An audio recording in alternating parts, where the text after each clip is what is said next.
গত 14ই এপ্রিল হারোয়ার এখানকার গ্রাম ষষ্ঠীতলা, অনেকে শীতলাতলাও বলেন, এখানে একটি 9 থেকে 10 বছরের ছেলে বিষধর গোখরোর কামড়ে মারা যায়। আমি সেই বিষয়ে বিস্তারিত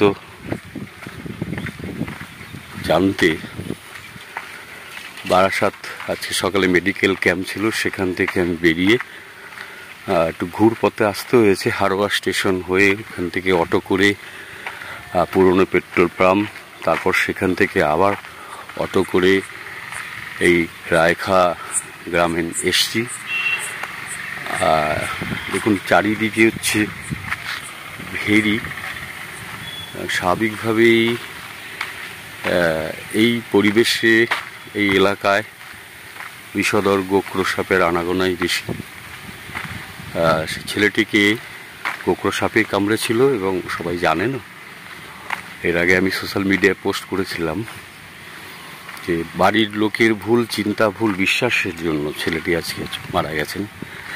আমি এসেছি মূলত কিছু তথ্য সংগ্রহ করার জন্য, কারণ বাচ্চা ছেলেটিকে কখন কামড়েছিল এবং ঠিক সঠিক কতক্ষণ তারা ঝাড়ফুঁক টুকটাক করে সময় নষ্ট করেছেন, অর্থাৎ সাপ কামড়ানোর সময় থেকে ছেলেটির মারা যাওয়ার আগ পর্যন্ত কতটা সময় নষ্ট হয়েছে, সেই বিষয়টি জানার জন্যই পরিবারের লোকজনের সাথে আমি কথা বলার জন্য এসেছি।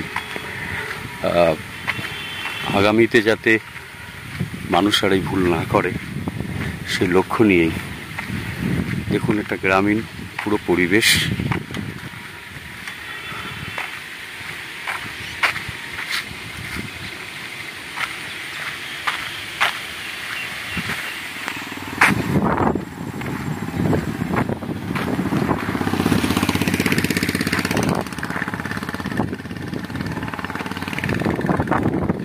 দুদিন আগে যে সাপের কামড়ে বাচ্চা ছেলে মারা গেছে, সে কোন বাড়ি? কোনটা? ওই যে ওই কাঁচা বাড়ি? হ্যাঁ হ্যাঁ হ্যাঁ হ্যাঁ, ওইটা। আচ্ছা আচ্ছা।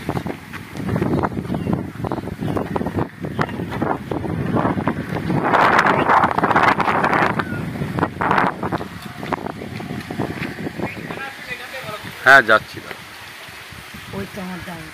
এটা কি আপনাদের পুকুর? তো ওই যে স্কুল মাস্টার বলছিল, ওই যে বারাসাত স্কুলের মাস্টার, ওই বাড়িটা। আচ্ছা, বাড়ি এই তো, ওখানে দেখো বাড়ি এই যে এই ঘরটা বিয়েছে, ওইটা আমার দাও, ওই দাও ছোট দাও।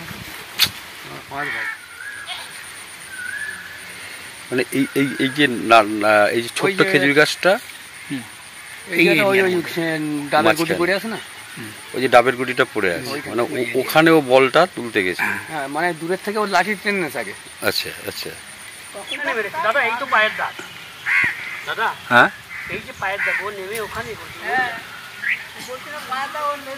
আচ্ছা আচ্ছা, ওই যে ডাবটা পড়ে আছে না, হ্যাঁ হ্যাঁ হ্যাঁ, পায়ের দাগের উপর পড়ে আর ও নেমে আর ওই ওখানেই আছে। মানে ও পাটা নামিয়ে দিয়েছিল পুরো, ও নামিয়ে আর ওই একদম দুটো পায়ে লাগিয়ে বলটা পারছি আর কি। দুটো পায়ে